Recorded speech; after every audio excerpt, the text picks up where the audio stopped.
వీళ్ళ చక్కదనానికి ఎండాకాలం పంటకి రైతు భరోసా అయ్యలేదు. ఇప్పుడు ఇంకో నెల అయితే వానాకాలం, ఆల్రెడీ వానాలు స్టార్ట్ అయినాయి. పత్తి విత్తనాలు తీసుకుంటున్నారు, మక్కలు వేసుకునేటోళ్ళు మక్కలు తీసుకుంటున్నారు, ఆల్రెడీ నాట్లు వరి కూడా వేస్తున్నారు. వడ్లు చల్లిరు, మొలకలు వెళ్ళినాయి, రేపో పాపో నాట్లు కూడా పడతాయి, ట్రాక్టర్లు దున్నుతాయి, కథం మొత్తం నాట్లు పత్తి అన్నీ వేస్తారు. ఇప్పుడు కూరగాయలు కూడా పండిస్తారు. వానాకాలం ఇప్పుడు మళ్ళీ స్టార్ట్ అవుతున్నది. ఇప్పుడు వానాకాలంకి రేవంత్ రెడ్డి మళ్ళీ రైతు భరోసా ఇవ్వాలి. ఎండాకాలం పంట రైతు భరోసా, వానాకాలం పంట రైతు భరోసా. ఎండాకాలమే రేవంత్ రెడ్డి చక్కగా గెలిగే, వానాకాలంలో ఏమిస్తాడు? అయితే రేవంత్ రెడ్డి ఏం చెప్తుండంటే రైతు భరోసా పైసలు తగ్గిద్దామనే ప్లాన్ చేస్తున్నాడు. రైతు భరోసా పైసలు తగ్గియాలంటే రైతులను తగ్గియాలి. మరి రైతులను రేవంత్ రెడ్డి ఏ విధంగా తగ్గిస్తాడు? ఆల్రెడీ రేవంత్ రెడ్డి తెలివితోటి ఆయన తగ్గించిండు. 100 ఎకరాలు పంట పండించేటటువంటి రైతు కూడా 100 ఎకరాలకు రైతు భరోసా పడాలి, ఎందుకంటే నిజాయితీగా పంట పండిస్తున్నాడు కాబట్టి. కానీ రేవంత్ రెడ్డి కేవలం 2 ఎకరాలకు రైతు భరోసా ఇచ్చి చేతులు దులుపుకునే కార్యక్రమం చేసిండు. ఇప్పుడు ఇంకో ఎకరానికి రైతు భరోసా రేవంత్ రెడ్డి ప్రభుత్వం ఇవ్వాల్సినటువంటి అవసరం ఉంది, ఇయ్యలే. 3వ ఎకరానికి రైతు భరోసా విడుదల కాలే, కానీ చేస్తామంటున్నాడు రేవంత్ రెడ్డి. ఇంకా 3వ ఎకరానికి రేపో మాపో వస్తాయి, అకౌంట్లో పడతాయి. ఎడబడుతున్నాయి సార్, డైలాగులు ఎప్పుడు అవతల పడు అంతే. మళ్ళీ ఎప్పుడో ఏడాది పుణ్యానికి వస్తాడు భారీ భారీగా సభలు పెట్టనీకి.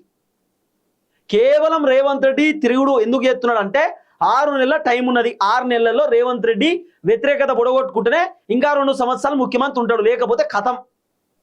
అయితే దీంట్లో ట్విస్ట్ మనం మాట్లాడుకోవాలి.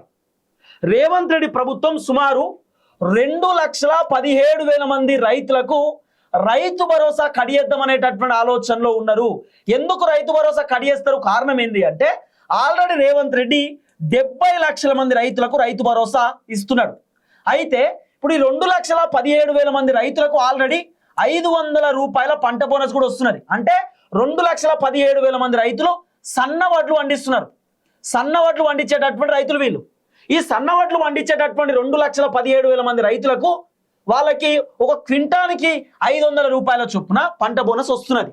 ఇప్పుడు రేవంత్ రెడ్డి ఏమనుకుంటున్నట అంటే ఇప్పుడు ఈ 2,17,000 మంది రైతులకు ఎకరానికి రైతు భరోసా 6,000 రూపాయలు ఇస్తున్నాం, అలాగే సన్నవడ్లు పండిస్తున్నారు కాబట్టి క్వింటాలకు 500 రూపాయలు కూడా ఇస్తున్నాం.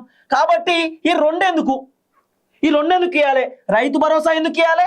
పంట బోనస్ ఎందుకు ఇవ్వాలి? ఈ 2 లక్షల మంది రైతులకు రెండు బెనిఫిట్స్ ఎందుకు?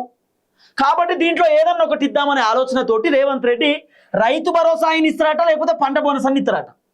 రైతు భరోసా కావాలంటే పంట బోనస్ రాదు, లేకపోతే పంట బోనస్ కావాలంటే రైతు భరోసా రాదు. ఇప్పుడు రేవంత్ రెడ్డి ప్లానింగ్ ఇది, రేవంత్ రెడ్డి చేయబోయేటటువంటి స్కెచ్ ఇది.